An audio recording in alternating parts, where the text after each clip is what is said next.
kayo dyan.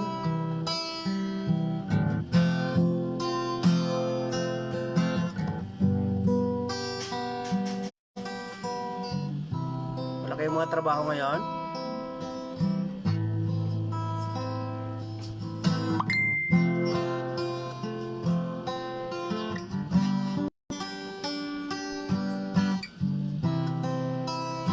Hintayin muna natin yung present kahapon. Hanggang ngayon wala pa sila. Wala pa namang alas.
Meron na isa.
Hello Mads, kumusta?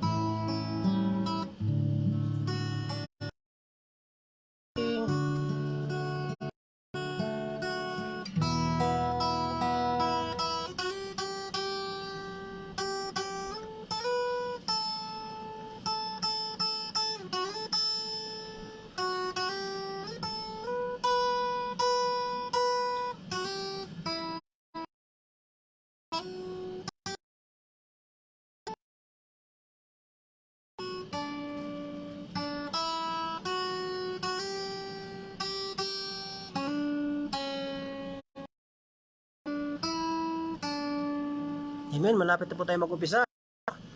Wala pa yung mga present kahapon. Hintayin natin saglit, ano, kasi itutuloy lang po natin yung topic natin kahapon. At puruin po magagamit natin ang mapag-aralan natin habang hinaharap natin ang pandemic na ito. At tunay nga po na talagang wala talaga tayong magagawa alone without our Jesus Christ. So we need to ask Him always, no? Na tayo at kanyang tutulungan sapagkat apart from Him, we can do nothing. Amen? So, hindi po natin makagamit anong mayroon tayo mga kapatid. Gamit, no? Wala po yan. Walang kabuluhan yan. Ang makakatulong talaga sa mga oras na ito, sa pandemic na ito, sa coronavirus na ito, upang manumbalik ang normalidad sa buong mundo, walang ibang ating Panginoong Hesukristo. Sapagkat tunay nga po na pinahintulutan niya ari ang mga bagay na ito. Ito po isang no? Sapagkat karamihan kasi sa atin ay nakafocus na sa makamundong na masyadong abala na sa makamundong mga bagay, no? Kaya nga po pinaparamdam po sa atin ng ating Panginoon na hindi dapat tayo magpo-focus sa bagay, bagkus kailangan po nating bigyan ng malaking panahon ang ating Panginoong Jesucristo. Ang ating spiritual life ay dapat natin laging aalagaan, dapat hindi po magiging gutom, hindi po tayo magiging spiritual ill kung if ever, kung sakali man, no, tayo po ay nagbibigay ng panahon o tama po yung komunikasyon natin sa ating Panginoon, no? Napakahirap po sa isang tao, sa isang Kristiyano na magkakaroon ng spiritual ill, mga kapatid, no? So dapat po natin siya sa atin palagi ang ating mga sarili kung baka naman tayo ay may karamdaman na po ay makakarinig ng mga mensahe mula sa Panginoon ay para bang wala ng epekto po sa buhay natin. Kung magkagayon man, no, kailangan po natin siya sa atin ng ating mga sarili. Baka po tayo po ay may karamdaman na, isang karamdamang pang spiritual. Kaya nga po ang dapat po, ang makagagamot po niyan ay ang pakikinig natin sa salita ng Panginoon at pagbabasa ng kanyang banal na aklat, no? Lagi po nating alalahanin na bagamat sa piling natin abundant naman po tayo, no? Hindi naman po tayo pinapabayaan ng ating Panginoon, no? Sa feeling lang po natin kasi nakakatanggap naman tayo ng mga pagpapala at biyaya, no? Halos lahat nga mayroon tayo di ba? Kaya nga feeling po natin ay pinagpala naman ako ng Lord. Ano po ba ang gagawin ko, no? Tandaan, kapatid, according po sa banal na aklat, sa huling panahon, no, malalaman po ng mga taong wala sa kanila si Kristo at yung mga tao na nandoon sa kanila si Kristo, malalaman po nila ang kaibahan ng pagpapalang natatanggap ng mga taong wala sa kanila si Kristo at ang mga pagpapalang natatanggap ng mga taong Panginoong Hesus. Po mga kapatid, na bigyan natin ng malaking atensyon, no, ang ating Panginoon. Bigyan natin siya ng malaking panahon at huwag tayong mag-focus sa mundong ito. Dapat mag-focus po tayo sa mga bagay na makalangit. Ang sabi nga ng banal na aklat, huwag kayong mag-impok ng mga kayamanan dito sa lupa na kung saan temporary lamang o mga kayamanang nasisira, no? Bagkos, ang sabi ng banal na aklat, kailangan po ninyong mag-impok ng mga kayamanang panglangit. Hindi po masama po ang ikap para po sa future natin, no? Hindi po masama ang tayo po ay mag-iimpok ng huwag tayo mag-iimpok po, no, sa mga makamundong mga bagay, no? But ang sabi ko nga po, hindi po yan masama kung hindi natin una ang mga bagay na yan, kung hindi natin pinabayaan ang relasyon natin sa ating Panginoon. So, hindi tayo mabubuhay kung mga pagpapala niyan, kung wala yung mga bagay na yan, di ba? Bubuhay. Kaya nga po, ang sabi nga po ng banal na aklat, huwag po ninyong alalahanin ang araw na bukas. Kasi nga po, ang sabi niya, huwag kayong matatakot sa inyong kakainin, sa inyong sapagkat ang sabi ng Panginoon, ang mga ibon nga sa langit ay hindi naman nagtatrabaho, hindi naman nagtatanim, hindi naman nag-harvest, ngunit kanyang pinapakain, no? Kaya nga po, ang sabi, ang ibig ko lang po sabihin, huwag tayong mag-focus diyan sa makamundong gawain, sa mga makamundong makabagay. Bagkos, unahin muna natin ang ating Panginoon, no? Ang kingdom of God and His righteousness, and all these things shall be added unto us. Kaya po, huwag tayong matakot, huwag tayong mabalisa sa mga bagay-bagay, katulad ngayon sa pandemic na ito, sapagkat temporary lamang. At ang pinaka-importante ay ang permanente sa mundong ito ay ang salita ng Panginoon. At yan dapat nating tutukan at dapat bigyan natin ng malaking importansya. Amen? So, kukunti pa rin yung mga sayang naman kung hindi nila matutulog aral nito. At sa mga bago po nating mga narito ngayon, no, huwag tayong manghina mga load natin, no? God will provide. Tandaan niyo 'yan, God will provide. He is our Jehovah Jireh, no? Mas maganda yung maubos para kaysa maubos yung doon naman sa mga bagay na walang kabuluhan. God will provide. Kung wala na, mabubusan kayo ng load, no? God will provide. Tandaan niyo 'yan. Hindi masasayang po ang ating pagpapagal. Hindi masasayang yung mga gastos niyo sa load. Basta po for God's glory. Kapatid. Amen? So, manadagdagan po yung mga ang nakikinood ngayon. At purihin po ang Panginoon. Brother Julius, kumusta po? Brother Dendo, how are you? Kumusta po? Brother Flavio, kumusta po kayo? No, Brother Romeo, hallelujah, thank you po. At tinugon mo po ang aking kahilingan. No? Maraming salamat po sa aking sister wife, sa aking pamangkin, si Ronilyn. Salamat Inday sa panonood. Sa aking mods, si Cash. Mods, musta po? Sa ating kapatid din na si Lindy. Hallelujah. Medyo nadagdagan po tayo yan. Sana po maging mapipresent po yung nandito kahapon. Amen? So habang hintay natin handugan ng isang awitin. Amen? Saglit lang po, sarado ko lang po yung pinto.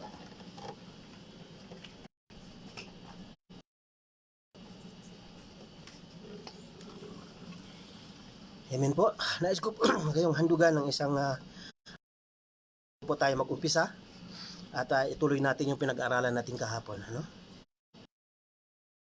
To the Lord.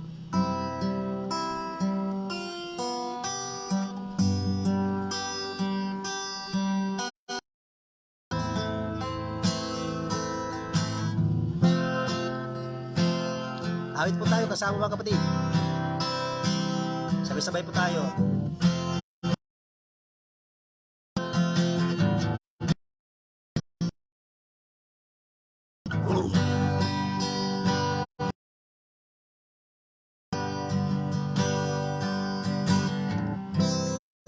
My Jesus, my Savior, Lord, there is none like you.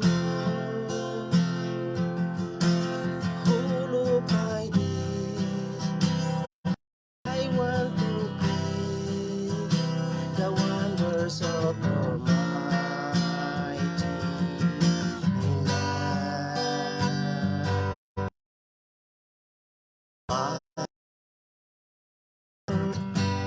My shelter, flowers so clean, beauty and strength. Let every breath, all never cease to see you. Shout to the Lord, oh dear, let us see. Power and majesty, praise to the King.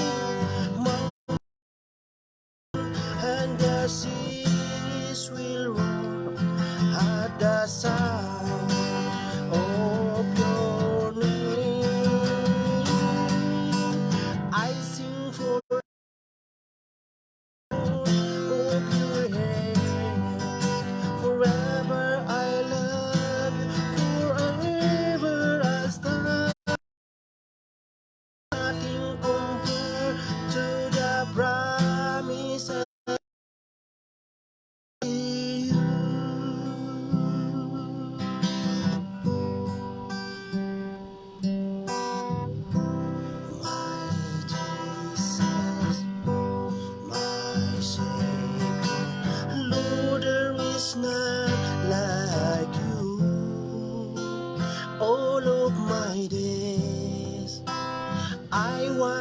to praise the wonders of your mighty love.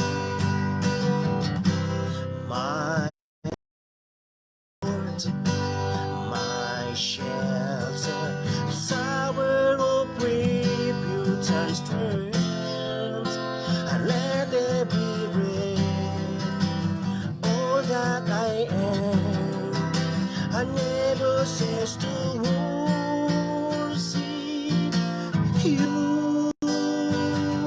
One shout to the Lord, oh the earth, let us sing. Power and majesty, praise to the King. Mountains bow down and the seas will roar at the sound of your name. I'll sing for joy at the work of your hand. Forever I love you, forever I stand. Nothing compared to the promise I have. And shout to the Lord, all the earth, let us sing. Power and might, praise to the King. Mountains bow down and the seas will roar at the sound of your name. I'll sing for joy at the work of your hands. Forever I love you, forever I stand. And nothing to the promise I have. Nothing compares to the promise I have. Nothing compares to the promise I have in you. Hallelujah. Hallelujah. Ilan na ba tayo? Hallelujah. Amen. So mayroon po tayong kapatid na nagpa-plug mga verses na natin, ano? Si Romeo po, no? At praise God po, medyo marami-rami na po tayo, no po? Okay po, so manatili po tayo mga kapatid sa aking mahal na kaibigan, aking classmate na si Roland. Kumusta po sa aking pamangkin na si aking magandang pamangkin din na si Sayla. Kumusta po kayo? Ang my brother Herbert.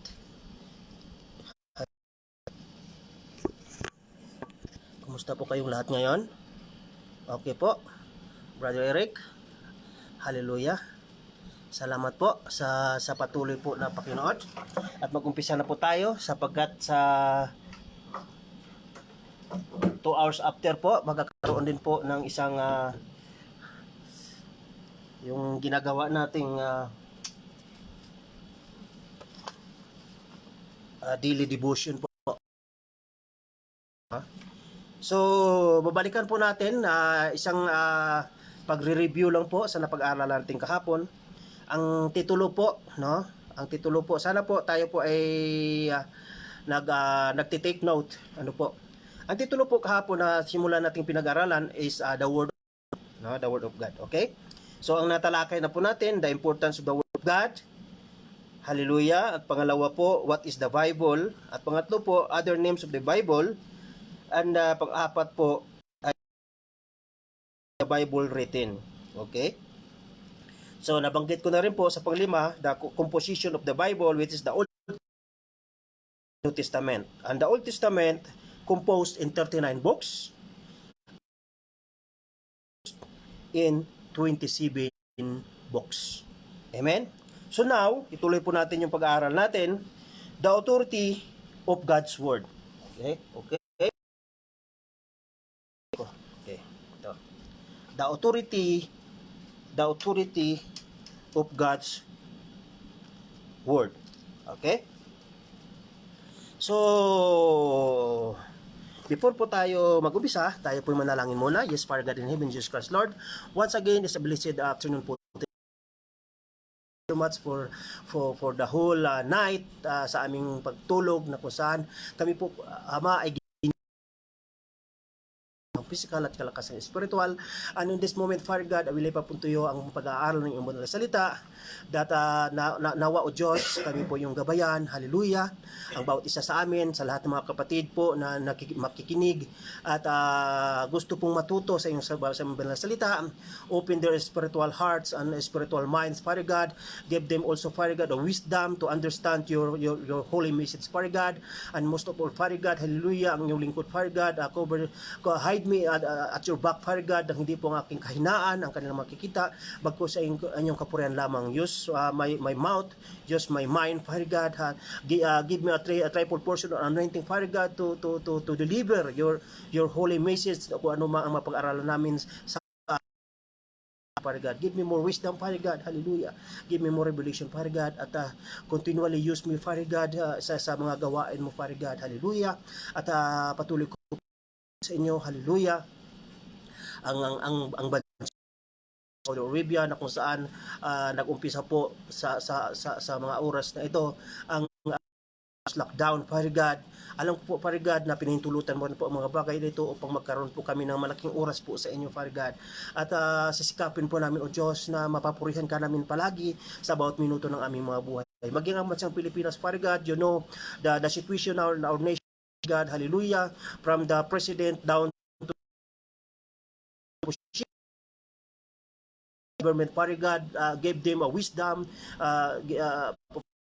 give them courage, Father God, to defeat this pandemic, Father God, and most to all your men who are very affected in this crisis, Father God, hallelujah. Let's them feel, Father God, that you are always there for them, Father God, and let their faith be stronger at patuloy itong nakatayo as a mga anak mo, Father God, hallelujah, huwag mong hayaan, Father God, na manghihina po sila, Ama, hallelujah, patuloy mo po ipadama sa kanila pag-ibig na nagmumula po sa inyo, Father God. I know, Father God, that apart from you, we can do nothing.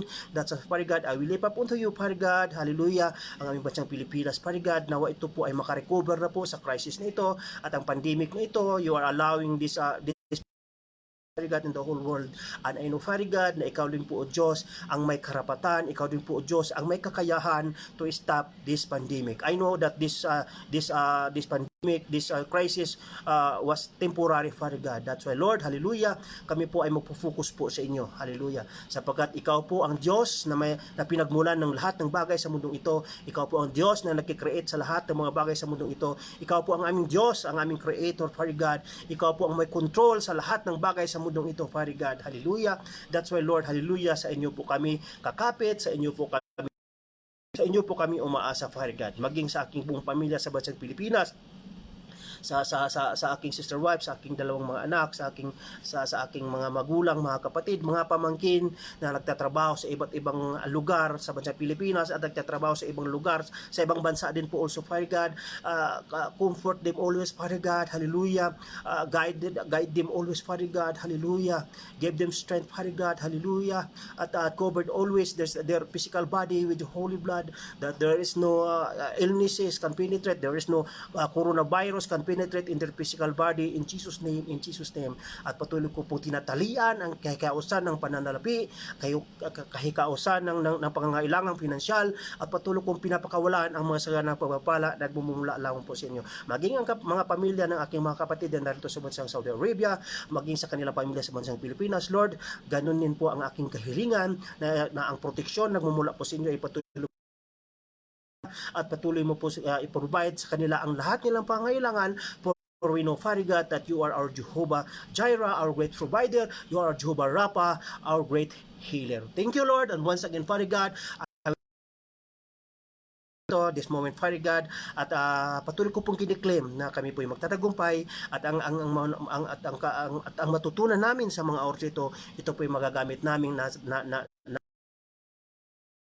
hapon, Father God, according to your Holy Bible, Father God, na mo bilang aming mga sandata upang mapaglabanan namin ang mga pakana ng diablo, sapagkat ang kalaban namin not in flesh but in spirit. Thank you, Lord. Thank you, Lord Jesus. In Jesus' mighty name we pray. Hallelujah.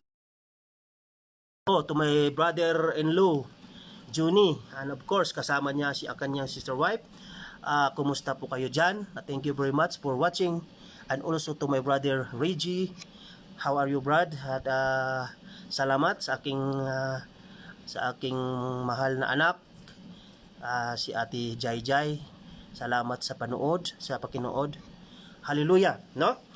Sa ating napag-aralan kahapon, ulitin ko nga po, ang titulo po ng ating napag-aralan kahapon is about the Word of God. At ito po ay napaka-importante sapagkat sabi ko nga po, no, wala po tayong magagawa sa mundong ito without God. So the Word of God is our weapon to fight and defeat this pandemic, to fight and defeat this crisis. Hallelujah. Hallelujah. So itutuloy po natin, no? At ito na po yung pang-anim, the authority of God's Word. Amen? So, una po, it is guaranteed by God. No? It is guaranteed by God. Sa Jeremiah chapter 11 verse 1 to 4. So kung wala kayong mga Biblia, mayroon tayong kapatid na magpo-post po diyan sa kayo na pong bahala magbasa. Okay po? It is ipakilista na lang po ninyo, it is guaranteed by God. Sa Jeremiah chapter 11 verse 1 to 4. Jeremiah 11 verse 1 to 4. Jeremiah in Tagalog. Okay? Jeremiah chapter 11 verse 1 to 4. 1 to 4. Ganito po ang sinasabi. Okay. That came, Lord, listen to this covenant and tell them to the people of Jerusalem. Tell them that this is what the Lord, the God of Israel, says. Cursed is the one who does not obey the terms of this covenant. The terms I commanded you, and the terms I commanded your ancestors, no, when I brought them out of Egypt and out of the melting furnace, I said, obey me and do everything I command you. You will be my people and I will be your God. Amen? So, ano po ang sabi? So, Tagalogin po natin. Ano po? Hallelujah. Sinabi ng Panginoon kay Jeremias, no? Ipaalala mo sa mga taga-Juda at taga-Jerusalem ang mga dapat sundin sa kasunduan namin. Sabihin mo sa kanila na ako, ang Diyos ng Israel, ay nagsasabing, isusumpa ko ang taong ayaw sumunod sinasabi sa kasunduang ito. Ang mga utos kong ito ay ipatupad ko sa inyong mga ninuno noong inilabas ko sila sa Ehipto, sa lugar na parang pinagniningas na pugon na tunawan ng bakal. Sinabi ko sa kanila, kung susundin ninyo ako at ang lahat ng utos ko, magiging mamamayan ko kayo, magiging Diyos ninyo. So there is a guaranteed from God. No? Mayroon pong garantiya ang Panginoon na kung ang sino mang sumusunod sa kanyang mga utos at kumikilala, sila po ay kanyang mga mamamayan at siya po kanilang Diyos. So yan po ang garantiya ng ating Panginoon, no? Kailangan natin siyang sundin, kailangan natin nating gampanan ang ating tungkulin sa Kanya bilang Kanyang Diyos. Ngayon, kung kinikilala natin siyang ating Diyos at ating tagapagligtas, mga kapatid, tandaan ninyo ito ng maigi. Kung kinikilala natin siya at kilala ninyo ang Diyos, kung kilala ninyo siya, kailangan kayong matakot sa Kanya. Sapagkat alam natin ang kanyang kakayanan, alam natin ang kanyang kapangyarihan. Siya yung may kakayanang pumapatay ng katawang lupang ito at higit sa lahat, pumapatay ng mga kaluluwa natin. Kaya po, kung tunay ang kilala natin siya, hindi na natin gawin yung mga bagay na hindi po kalugod-lugod sa kanya. Most especially po, yung faith, no? Yung paniniwala natin na naririnig lang natin. sa ating mga magulang. Nasabi ko na po ito kahapon, sa ating mga magulang, sa ating mga kaninuno-ninuan, na which is hindi po nakabase sa Biblia. No? Kaya mag-iingat po tayo. Basahin ko ito sa 10, ha? Pakinggan nyo ng maigi. Ito po, sinasabi po sa Jeremiah chapter 10, no? Pakinggan niyo ng maigi ito. Mamamayan ng Israel, pakinggan ninyo ang sinasabi ng Panginoon. Sinabi niya, huwag ninyong tutularan ang pag-uugali ng mga tao sa ibang mga bansa na naghahanap ng mga tanda ng kalangitan. Huwag kayong matakot sa mga ganyang tanda kahit na ang mga tao sa ibang bansa ay takot sa mga tandang iyan. Mga tanda po mga kapatid, no? Mga tanda. Okay. Walang kabuluhan, tandaan ninyo ito ang ilagay nyo sa mga utak ninyo. Sa chapter 10 verse 3, walang kabuluhan ang kaugalian ng mga taong iyon. Pumuputol sila ng puno sa gubat at pinaukitan nila sa mahuhusay na mangukit. So, ibig sabihin, ginagawang rebulto. Okay? Tandaan niyo ito. Nakasulat sa banal na aklat. Kaya nga po, dapat ang pananampalataya natin paniniwala, dapat nakabase talaga sa banal na aklat, sapagkat ito pong salita ng Panginoon, ito po lamang ang katotohanan, hindi yung sabi-sabi sa ating mga magulang, sabi-sabi ng ating mga kaninuan, sabi ng mga nagtuturo na wala namang basihan at taliwas naman sa nakasulat sa banal na aklat na ito. Pagkatapos, pinapalamutian nila ng pilak at ginto at pinapakuan ng mabuti para hindi matumba. Ang mga Diyos-Diyosang ito'y parang taong panakot ng ibon sa bukid. Kita ninyo kung anong mga ribulto? Ang mga Diyos-Diyosang ito'y parang taong panakot ng ibon sa bukid na hindi makapagsalita. Kailangan pa itong buhatin dahil hindi ito nakakalakad. Di ba, mga kapatid? Tandaan natin, ha? Huwag kayong matakot sa mga Diyos-Diyosang ito dahil hindi sila makakagawa ng masama at hindi sila makakagawa din ng mabuti. Tandaan natin, ang Diyos ay Espiritu.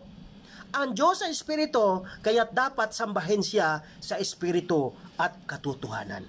Amen? Sana po malinaw po yan sa bawat isa sa atin. And I know that God will teach us in a right faith and in a right belief kung tayo po ay patuloy na magsasaliksik at magbabasa ng kanyang banal na aklat.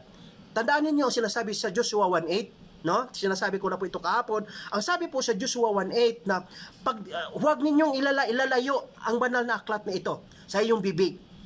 Pag nilay-nilayan ninyo ito araw at gabi, nang malalaman ninyo at matutunan ang mga nakasulat dito, at sa gayon tayo po tagumpay. Amen?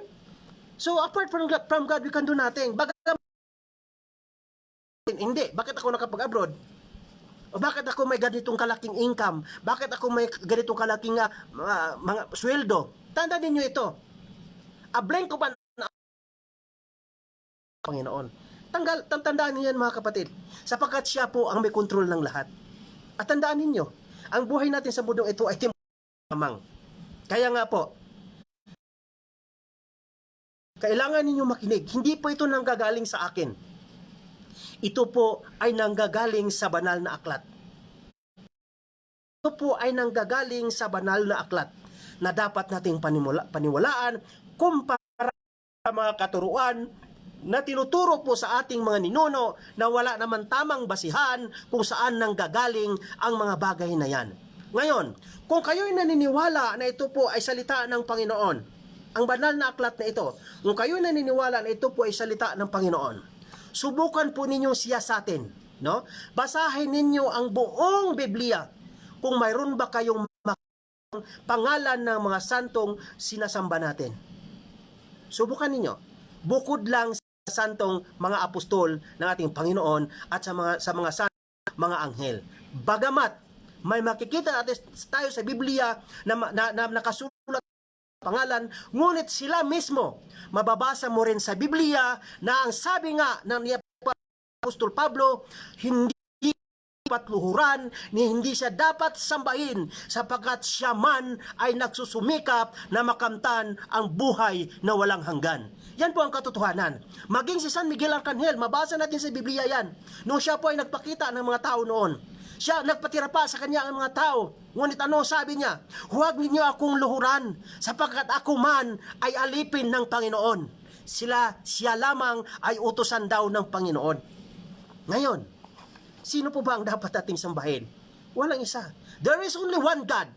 Ang binigyan ng otorite ng Diyos Ama dito sa lupa at maging sa langit. The only one. Yan po ang tatandaan natin.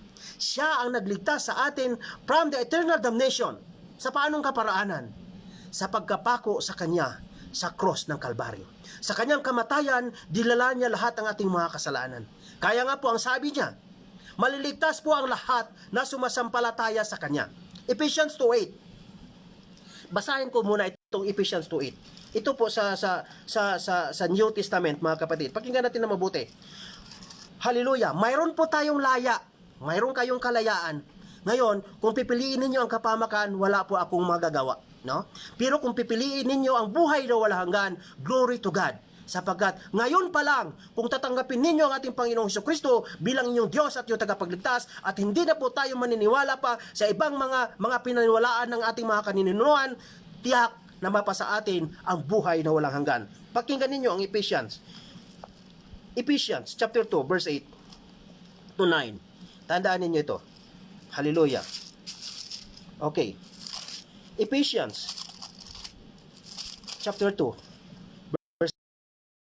Hindi po importante ang relihiyon, mga kapatid. Bakit ko po sinasabi? Wala po talagang tamang relihiyon. No? Ang relihiyon ay ginagamit lamang, no? Ginagamit lamang ang relihiyon para po tao, no? Pero ang makakaligtas, hindi po yan makakaligtas sa atin.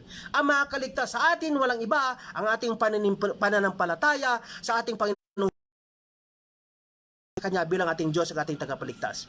Ano bakit? Ano po ba ang sabi niya? Ang sa John 14 niya, I am the way, the truth, and the life. Si Jesus mismo ang nagsasabi nito. I am the way, the truth, and the life, and no one can see the Father except by me. Wala pong sino man makapunta doon sa kinaroroonan ng Ama, kundi sa pamamagitan niya. No? Sa silong ng langit, sa 4 verse 12, ano pong sabi doon? Sa silong ng langit, walang pangalan na ibinigay na siyang makakaligtas po sa atin, ang Panginoong Jesucristo. Ngayon, ka pa ba sa ibang mga pangalan which is hindi mo naman alam kung saan nang gagaling? Hindi po, tandaan natin, our God is a jealous God. Ang sabi niya, kinapuputan niya, hindi po naniniwala sa ibang mga bagay na hindi naman nanggagaling sa Kanya. Tandaan niyo yan, mga kapatid. Kaya mag-isip po tayo, importante ang buhay na walang hanggan kumpara sa buhay ngayon na kung saan. Pagkat ito'y temporary lamang. No? Pagdating ng panahon, ito po ay kukuhanin sa atin ng Panginoon at tayo po ay pupunta na po doon sa sayang ipinangako. Bago po siya umakyat sa langit, ang sabi niya, ako po ay mauna na sa inyo. Sabi niya sa kanyang mga apostol, na sa inyo at ipaghanda ko kayo ng inyong mga mansyon na matitirahan doon. Hindi po ba napakasarap na pangako yan? Napakasarap na pangako yan sapagkat na tayo ay temporary lamang sa mundong ito. At kung ano man ang naimpok mo ngayon sa bangko, ano man ang mga bagay mayroon ka ngayon, tiyak na iiwanan mo yan at hindi mo yan madadala. Ngayon, kung wala nanampalataya sa ating Panginoong Jesucristo at gumagawa pa rin tayo sa mga bagay na hindi po kalugod-lugod sa Kanya, tiyak hindi pa sa atin ang buhay na walang hanggan. Kung sasabihin mo ngayon sa puso mo, sa buhay, sa sarili mo, naniniwala naman na at aking tagapagligtas. Ngayon, ang sabi sa John chapter sa John chapter 4 verse, tama ba? Sa John 14:6. 15, no? Ang sabi niya doon, kung tunay ninyo akong kinikilala, gawin ninyo at sundin ninyo ang aking mga utos. Okay, sa Ephesians 2:8, ganito po ang sinasabi. Ang sabi po dito, for it is by grace you have been saved through faith, and this is not from yourselves. It is the gift from God. Diba? Not by works, so that no one can boast. Tingnan natin sa Tagalog, no? Babasahin ko po sa inyo in Tagalog, no? Dahil sa biyaya ng Diyos, naligtas kayo nang sumasampalataya kayo kay Kristo. Kaloob ito ng Diyos at hindi galing sa inyo. Hindi ito nakasalalay sa mabubuti ninyong gawa para walang maipagmalaki ang sinuman sa inyo. Ngayon, kung mayroon po tayong gawa tayo ng mga bagay na nakakabuti sa kapwa o hindi naman tayo gumagawa ng mga bagay na masama, nakasulat po dito, hindi yan assurance ng salvation. Hindi po yan ang assurance na kayo'y luwas, maliligtas na. Diba? Kundi, ang sabi sa Santiago, patay ang palataya naman kung walang gawa. Ngayon, dito sa Ephesians 2:8 ang sabi, kung tayo'y may pananampalataya at naniniwala tayo sa ating Panginoon Jesucristo na siya po ay Diyos, no? Kung maniniwala tayo sa gospel na siya po ay Diyos na nagmumula sa langit, bumaba sa lupa, nagpakasakit at pinako sa cross, namatay at inilibing, but after 3 days na siya po ay nabuhay muli at umakyat muli sa langit at sa ngayon ay darating ang panahon na siya ibabalik upang kukuhanin muli ang mga sumasampalatay sa kanya, buhay man o patay. Hindi po yan ibig sabihin sa gospel, ikaw po ay talagang kaligtas na. Kaya nga po, bagamat sinasabi dito na hindi po sa Episo na hindi po assurance yung mga mabuting gawa, at kung ikaw ay may pananampalataya at kung tinanggap mo ng ating Panginoong Jesucristo, tapos ang bunga po doon, yun na po yun. Kailangan magbunga po yung pananampalataya na yan. Kailangan po magkakaroon na po tayo ng gawa. Pananampalataya na may kaakibat na gawa. Hindi po yung gawa dahil gusto mong maliligtas. Hindi po. Dahil ikaw ay ating Panginoon, kaya nga po gumagawa ka ngayon ng mabuti for God's glory. Sana po naunawaan natin. Amen? So, ayun po 'yon sa Episo, no? Sa Episo, ano po, ulitin ko po. Pero hindi, okay, Ephesians. Ulitin ko lang po, mga kapatid, para malinaw. Nakasulat naman diyan basahin po ninyo. Okay? Basahin po ninyo, nakasulat po 'yan diyan. Ephesians 2:8. Ang sabi, tayo po ay naligtas, no? Palataya through Jesus Christ at hindi po sa pamamagitan ng ating mga gawa. Upang ang lahat ay hindi po pwedeng malaki, no? Sapagkat kung titingnan nga naman natin, kung sa tingin mo tayo'y maliligtas sa mabuting gawa na ginagawa natin, naliligtas tayo na tayo gumagawa ng mabuti, wala naman tayong pananampalataya, di pwede nga tayo magmalaki. Sasabihin natin na ako na may naliligtas dahil sa ako'y nagsusumikap, dahil sa ako'y nagpakabait, dahil sa ako'y gumagawa ng mabuti, dahil sa ako'y tumutulong sa aking mga kapwa. Ngunit hindi po yan ang basyan ng ating Panginoon. Ang sabi ng Panginoon, gagawa ka ng mabuti dahil sa ikaw ay sumasampalataya sa akin. Amen? Praise God. Hallelujah. Yan po ang una. God. Hallelujah. Pangalawa po, no? It is eternal or permanent, 'di ba? So it is eternal or permanent sa awit, no? Sa awit o sa Psalm 119 verse 89, ito po ang kanyang supporting verse. Sa awit o Psalm o Salmo.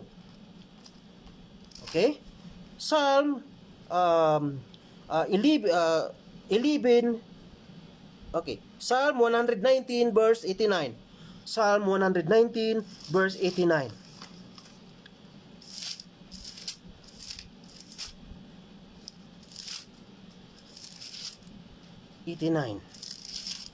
Okay. Ito po sinasabi. Panginoon, hallelujah. Your word, Lord, is eternal. It stand firm in the heavens. Diba? Ang sabi? Panginoon, ang salita mo ay mananatili magpakailanman, hindi ito magbabago tulad ng kalangitan. So salita ng Panginoon talagang permanent. Kaya nga po sabi ko nga po, mawawala na ang lahat ng bagay sa mundong ito, ngunit ang salita ng Panginoon ay mananatili. At kaya nabanggit dito, mawawala man ang kalangitan, sapagkat yung nakikita kasi natin dito sa mundo, yung nakikita natin, hindi pa yan langit. Kalangitan. So marami pa yang nakapatong-patong. No, hindi pa yan heaven. Ang heaven, siya yung sanctuary po ng ating Panginoon. Siya yung pinakalas. Yan po ang heaven kung titingnan natin sa banal na aklat. Diba? Ang sabi, ang salita mo, O Yahweh, di kukupas, wala hanggan, matatag, at di makilos sa rurok ng kalangitan. Amen? Hallelujah! So malinaw po, mga kapatid, lahat ng bagay sa mundong ito ay mapaparam o mawawala, but ang salita ng Diyos ay mananatili. Kaya nga po, dapat natin panghawakan ng kanyang salita, sapagkat yan po ay mananatili. Huwag natin panghawakan ng mga bagay sa mundo ito, sapagkat yan ay mawawala. Amen? Panghawakan natin ang kanyang mga salita at ang kanyang mga pangako kung gusto mo na makamit mo ang buhay na walang hanggan. Ulitin ko po, napaka-importante ang buhay na walang hanggan sapagkat temporary lang tayo rito. At ito po, hindi ko po tinatakot ang sino man sa inyo. Pag namatay tayo na wala sa atin ang ating Panginoong Jesucristo at hindi po tama ang ating pananampalataya at pakipagrelasyon sa Kanya, tiyak, 2 beses mamamatay ang ating katawang lupa at mamamatay ang iyong kaluluwa.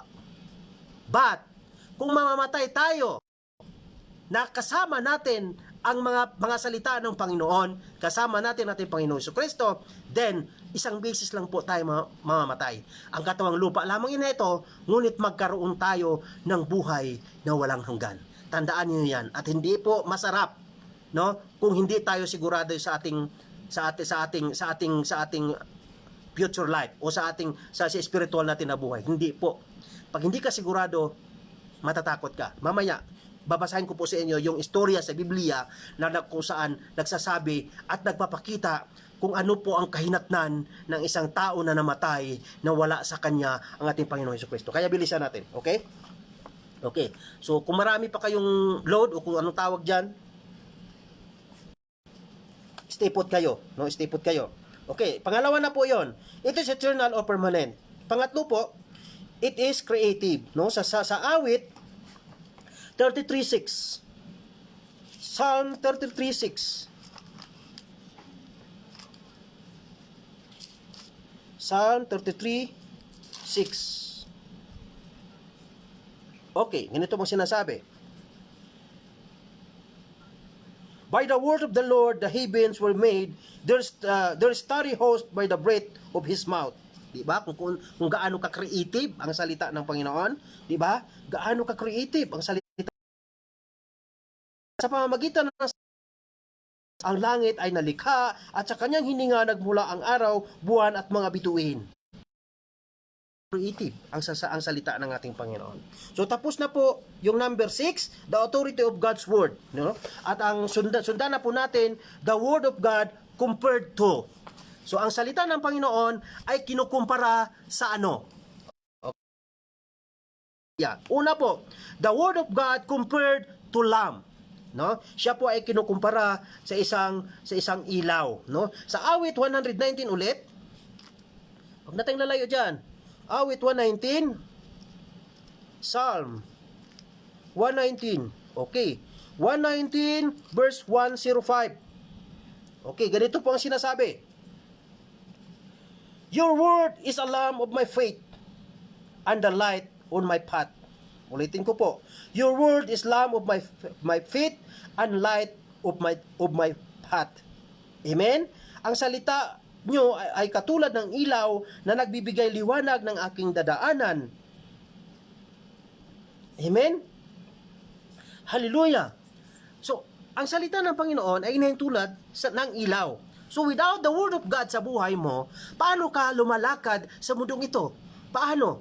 Paano ka lumalakad sa mundong ito kung wala ang mga salita ng Panginoon sa buhay mo? Gayong ang sinasabi dito at inahintulad ng salita ng Panginoon ay katulad ng isang ilaw na siyang nagliliwanag sa ating daraanan. Ma-imagine po ba ninyo ang isang bulag na pag naglalakad ang isang bulag? Ganun po kadilim ang kanyang nilalakaran dahil wala po siyang nakikita.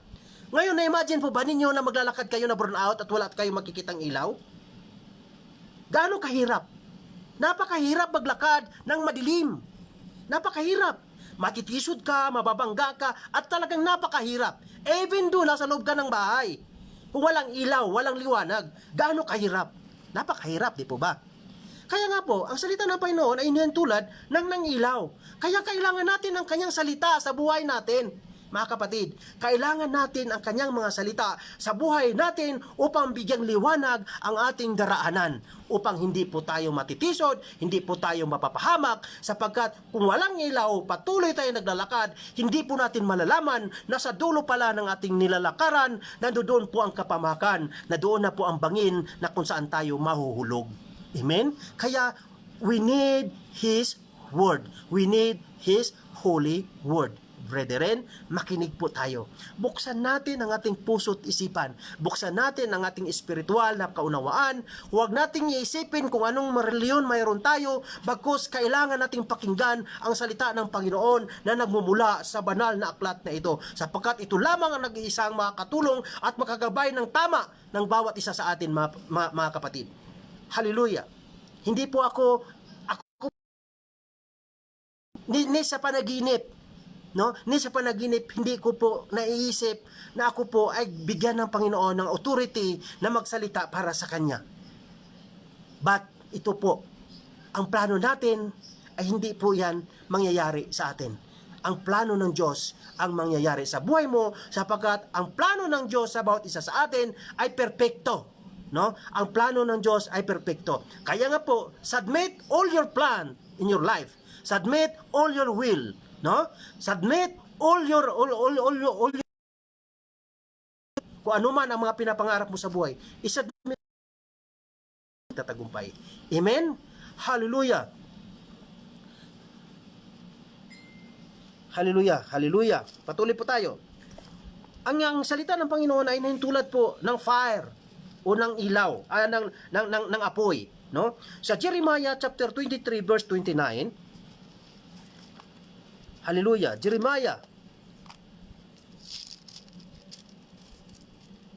23:29. So sana po yung mga load po natin ay makakaabot sana hanggang matapos po itong unang pag-aaral natin, no? Jeremiah 23:29, no? 23.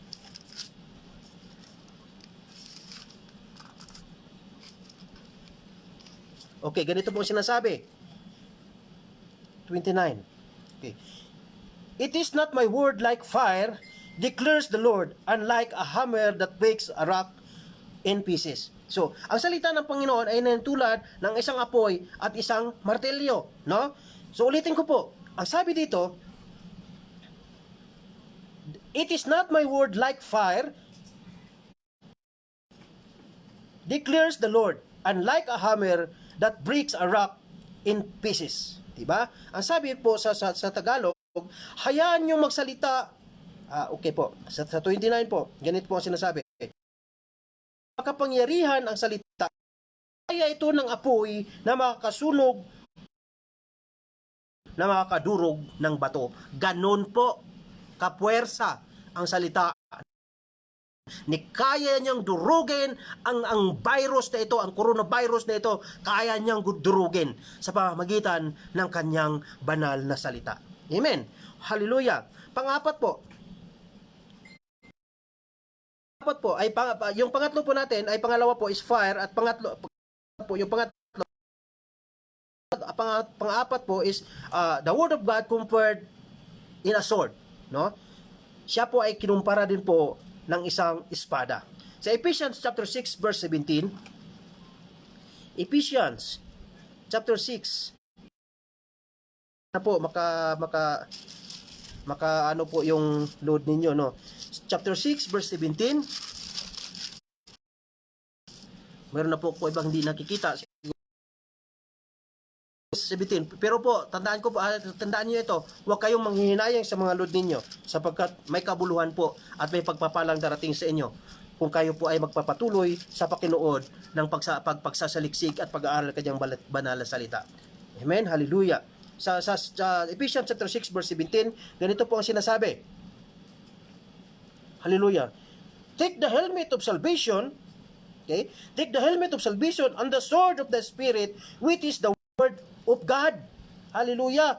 Sabi, isuotin nyo ang bilang helmet at ang tinanggap ninyong kaligtasan, at gamitin nyo bilang espada ang salita ng Diyos na kaloob ng banal na Espiritu. So iyon pa ang panglaban natin, salita ng Panginoon, sapagkat siya ay nag-aastang ng espada, no? Upang puksain ang mga kalabang hindi nakikita ng ating mga mata, no? Kaya nga po walang ibang makakapuksa sa virus nito except the word of God. Walang magagawa yung mga pira ninyo. Walang magagawa yan, no? Salita ng Panginoon, kailangan natin siya sa mga oras na ito. Sa sitwasyon natin ngayon about this coronavirus, walang iba sapagkat not visible. Hindi natin siya pwedeng kalabanin. Bagkus, through the word of God, no, pwede siyang puksain sapagkat ang salita ng isang tulad ng isang espada na magkabila ang talim. Ganun po katindi ang salita ng Panginoon. Hallelujah! At ang panghuli po, the Word of God compared as seed. Compared to seed. Okay? Sa buto daw po, o sa liso in Bisaya. Sa Matthew chapter 13 verse 18 to 23, mahaba-haba po ito. Matthew chapter 13 verse 18 to 23. Ganito po ang sinasabi. 18 to 23. Okay. Ganito po. Pakinggan ninyo ang kahulugan ng talinghagang tungkol sa mga asik. Ang tabi ng daan kung saan nahuhulog ang ilang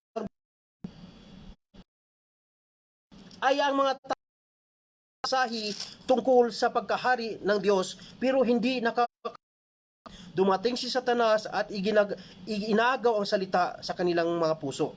Ang mga mabatong lugar naman kung saan nahulog ang ibang binhi, mga taong nakikinig sa salita ng Diyos at masaya itong tinanggap agad. Ngunit hindi time sa puso ang kanilang pagtanggap. Amen? Kaya hindi tumagal ang kanilang pananampalataya pagdating ng kahirapan o pag-uusig dahil sa salita ng Diyos na kanilang tinanggap, agad silang tumatalikod sa kanilang pananampalataya. Amen? Nakukuha niyo yon? At ang lupang matitinik na dabo kung saan nahulog ang iba pang binhi ay ang mga taong nakikinig sa salita ng Diyos, ngunit dahil sa sa mga alalahanin dito sa mundo at mga paghahangad ng nayumaman, nakalimutan nila ang salita ng Diyos, kaya hindi namunga sa kanila o hindi namunga ang salita sa buhay nila. Ngunit ang mabuting lupang na hinasikan ng binhi ay ang mga taong nakikinig sa salita ng Diyos at nakakaunawa nito. Kaya namumunga ito sa kanilang buhay at ang iba'y napakarami ng bunga at ang iba'y marami at ang iba na may nakakamtan lang. Amen? So sana nadudoon po tayo. Sana po pag tayo po ay nakakarinig ng salita ng Panginoon, dahil ang salita ng Panginoon ay tulad man ng isang binhi o seed, no? Kailangan po doon natin yun patubuin sa matatabang parte ng ating puso, mga kapatid. Sapagkat, ang sabi nga, ulitin ko nga po, ang nahasik sa tabi ng daan kung saan nahuhulog ang ilang binhi ay ang mga taong nakikinig ng mensahe, no? Nakikinig tayo ngayon. At tayo nakikinig sa mensahe sa paghahari ng Diyos, pero hindi nakakaunawa. Ngayon, naunawaan mo ba? Naunawaan ba natin ang ating pag-aaral? Dumating si Satanas at naagaw sa ang salita sa kanilang puso, no? Sayang. Naroon na sana ang salita ng Panginoon. Kaso hindi po ito nagbunga, hindi po tumubo. Bakit? Sapagkat hindi po talaga doon na itanim sa pinakamatabang parte ng kanilang puso. Kaya madali po itong maagaw. Yun po yung mga nakikinig lang, no? Iba kasi yung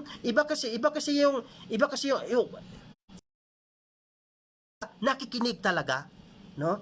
Yung narinig mo lang, yun, madalang maagaw yun. Narinig mo nga, gano'n ang salita ng Panginoon, pero hindi mo talaga pinakinggan. Kasi kung pinapakinggan mo, talagang mananatili yan sa puso ninyo. At ang mabatong lugar naman kung saan nahulog ang ibang binhi, ay ang mga tao na kinig na salita ng Diyos at masaya itong tinanggap agad. Amen? So mayroon din palang tao na pag nakikinig ng salita ng Panginoon, tinatanggap kaagad nila yung salita at masaya pa itong tumanggap. Ngunit, hindi na time team sa puso ng kanilang pagtanggap. Kaya hindi nagtagal sa kanilang ang kanilang pananampalataya. Pagdating ng kahirapan ng pag-uusig, dahil sa salita ng Diyos, ay kanilang tinanggap, agad itong tumalikod sa kanilang pananampalataya. So mayroon din pa palang tao na habang nakikinig ng salita ng Panginoon, masaya masaya dahil nakapakinig siya ng salita ng Panginoon. Ngunit, hindi pala taos puso niya pakikinig.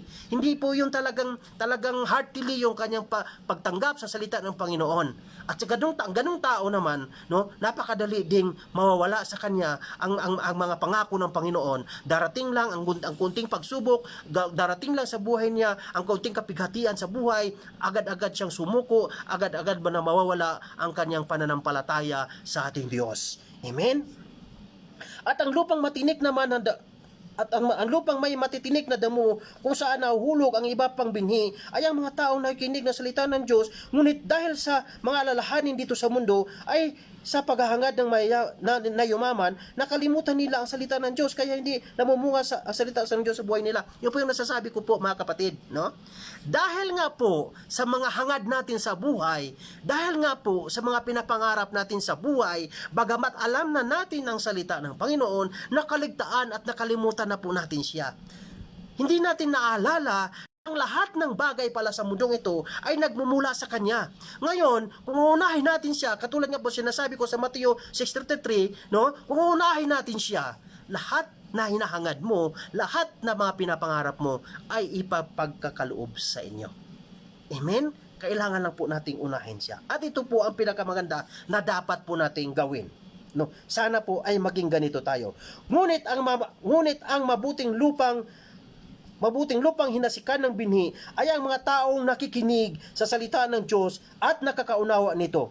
Kaya namumunga ito sa kanilang buhay. Ang iba'y napakarami ang bunga, ang iba'y marami, at ang iba na may katamtaman lang. Amen? So magkakaiba pa rin yung mga pagpapala po, no? Bagamat tinanggap natin ng buong puso ang Panginoon, ngunit magkakaiba din po. Kaya nga po, ang sasabihin ko po sa inyo, kaya magkakaiba po ang bunga na nababanggit doon, mayroong marami, mayroong katamtaman lang, mayroong insakto lang. Bakit? Sapagkat magkakaiba pa din ang level ng ating pananampalataya. Hallelujah. Hallelujah. So ngayon, stop mo natin dyan. No? Stop mo natin dyan. Ulitin ko po. The Word of God compared to lamb, fire, hammer, sword, and seed. No? At itutuloy natin sa araw na bukas. No? Itatalo natin sa araw na bukas. Baka maubos na po yung mga imbi ninyo. Ngayon, sabi ko nga po sa inyo, mayroon po akong babasahin sa inyo sa Lucas, no? Sa Lucas 16, verse 19, mabilisan ko lang po itong babasahin sa inyo. Nang malalaman po dinyo ang katatayuan o ang mapupuntahan ng isang tao after po siyang mundong ito. Ito po ay base sa Biblia, hindi po nababase kung ano po ang naririnig natin sa ating mga ninuno o sa mga nagtuturo sa atin na hindi naman nakabase sa banal na aklat. Ngayon, pakinggan ninyo ng maigi. Ito po ay matatagpuan sa Lucas chapter 16, verse 19 hanggang pataas. Basahin ko po ito sa inyo at makinig kayong mabuti. Ganito po ang kahinatnan ng isang tao mula po niya lisanin ang mundong ito. May isang taong mayamang lalaki na nakasuot ng mamahaling damit at kumakain ng masarap na pagkain. I-take note po ninyo ang verse na ito. Baka sasabihin ninyo na hindi naman yata nakasulat yan sa Biblia. Hindi naman nakasulat yata sa Biblia. Hindi po. I-take note ninyo at babasahin ninyo. Lahat na verse na binibigay ko po sa inyo, lahat na sinasabi ko po, alamin po ninyo kung may katotohanan. Kaya nga po sinasabi ko nga po sa inyo na huwag tayong maniniwala kung wala namang katotohanan, kung hindi naman nakasulat sa Biblia. Pero kung nakasulat sa Biblia ang mga sinasabi ko po sa inyo, paniwalaan ninyo ito po ang salita ng ating Panginoon. Hallelujah. Basahin ko po muli. May isang taong mayamang lalaki na nakasuot ng mamahaling damit at kumakain ng masarap na pagkain araw-araw. May isa namang pulubing puno ng galis na ang pangalan niya ay Lazaro. Dinadala siya sa labas ng pintuan ng bakuran ng mayaman. Gusto niyang makakain kahit hulog galing sa misa ng mayaman. Nilapitan siya roon ng mga aso at dinidilaan ang mga galis niya. Namatay ang pulubi at dinala ng mga anghel sa piling ni Abraham. Amen. Saan ba si Abraham sa ngayon? Ngayon, kung hindi nyo alam kung saan si Abraham, nadudoon po siya ngayon sa paraisong sinasabi ng ating Panginoon, kung saan isang lugar na pupuntahan ng mga taong lisanin ang mundong ito na nasa kanila ang ating Panginoong Jesucristo. Tandaan niyo yan. Pag kayo ay namatay, nakasama ninyo ang ating Panginoon. Pag kayo ay namatay, na tinanggap ninyo at kinikilala ninyo ang ating Panginoon Jesus bilang inyong Diyos at inyong tagapagligtas at ginagawa ninyo ang kanyang kalooban, tiyak na sa pagkamatay ninyo, pupunta kayo sa kinaroroonan ni Abraham, doon sa sinasabing paraiso. Amen. Hallelujah. Okay, ulit. Lubyo at dinala ng anghel sa piling ni Abraham. Namatay din ang mayaman at inilibing. At habang nagdurusa siya sa lugar ng mga patay, ito po, ang lugar ng mga patay na sinasabi sa banal na aklat, ito po ay tinatawag na Hades. Hindi pa po impyerno ito. Dito po napunta ang mayaman na nagpasa sa lahat ng mga bagay sa mundong ito, mga kapatid. Tandaan ninyo yan. Hallelujah. At habang nagdurusa siya sa lugar ng mga patay, nakita niya sa malayo si Lazaro. Si Lazaro po yung nakasama ni Abraham. Kaya tumawag siya sa amang Abraham. Ganito po ang kanyang pagkatawag ni Abraham. Dahil kung titingnan natin yung lugar na tinatawag na Hades o mundo ng mga patay na wala sa kanila ang ating Panginoong Jesucristo at yung lugar na kinaroroonan ng mga namatay sa mundong ito na namatay yung kanilang katawan ng lupa at sila dinala sa paradise na kasama ni Abraham sa ngayon, no? Ito po, magkakaiba po ang lugar na ito. At tingnan ninyo ang sitwasyon ng dalawang lugar na ito. Hallelujah. Kaya tumawag siya kay amang Abraham. Maawa kayo sa akin. Sabi ng ganon. Yung mayaman po ito. Maawa po kayo sa akin. Utusan ninyo po si Lazaro na isawsaw ang daliri niya sa tubig at ipatak sa dila ko para lumamig ang aking pakiramdam dahil hirap na hirap ako dito sa apoy. Amen? No, hindi ba po yan talaga yung huling paghukom, no? Yan po ang pupuntahan ng tao after po siya mamatay sa mundong ito na kung saan wala sa kanya ang Panginoong Jesucristo, no? Wala sa kanya ang salita ng Panginoon, no? Gaano kahirap? Ang sabi, maawa po kayo sa akin, utusan ninyo po si Lazaro ang daliri niya sa tubig at ipatak sa dila ko na lumamig naman ang pakiramdam ko dahil hirap na hirap ako dito sa apoy, no? Apoy na nga. Talagang apoy na rin yung kanyang kinaroroonan. Pero hindi pa yon ang hell, mga kapatid. Hindi pa yon ang impyerno. But doon parang talagang napakahirap na. So synonyms po yan ng ang Hades. Hades is a synonyms of hell. Tandaan niyo yan. Pero sumagot si Abraham, anak, alalahanin mong noong nabubuhay ka pa sa lupa ay mabuti ang kalagayan mo. Pero si Lazaro ay hirap na hirap. Ngayon naman ay inaaliw siya rito at ikaw naman ay nahihirapan. Diba? Tingnan natin kung ano ang kinaroroonan ni Lazaro at kinaroroonan ng mayamang ito. Isa pa, ang sabi, ito po ang sinasabi ko, ang sitwasyon ng dalawang lugar na ito. Isa pa, hindi maaari ang sinasabi mo dahil may natin subangin, di ba? Mayroon pong isang sa Bisaya may malaking pangpang na siyang nag-umba o nag-divide po sa lugar na ito, di ba? Di ba?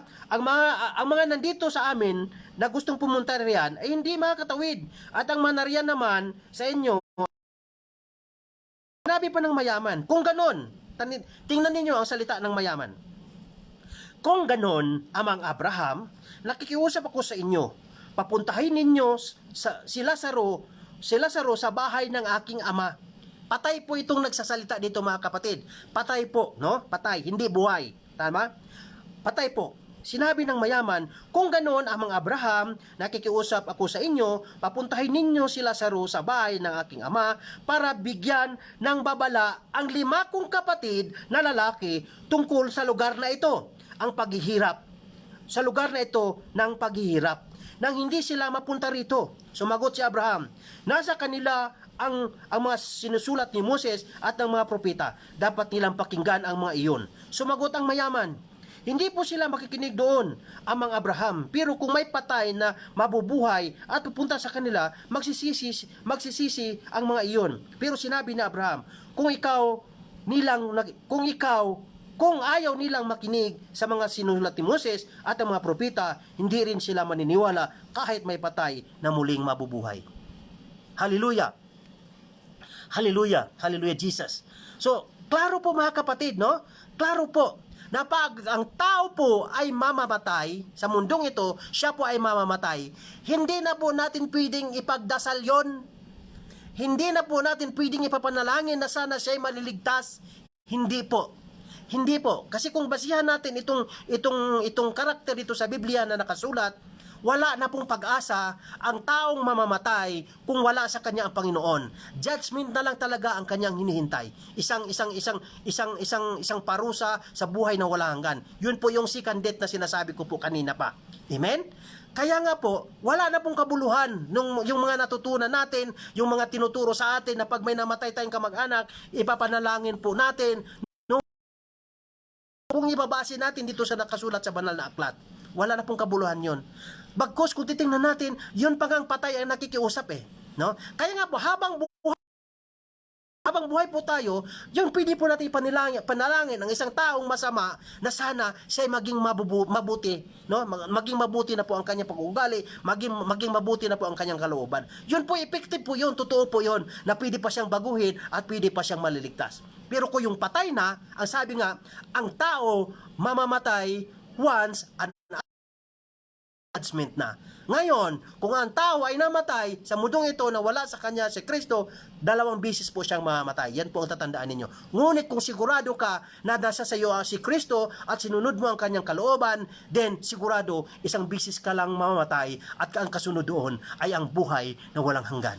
Amen? Sana po ay may natutunan po tayo mga kapatid at mayroon pa tapusin natin ito sa araw na bukas, no? Sapagkat medyo mahaba-haba na po, no? At hinihanyaan ko po ang lahat na nakikinig ngayon, lalo pa po yung mga kapatid natin na bago pa sa kanila ang ganitong mga pag-aaral.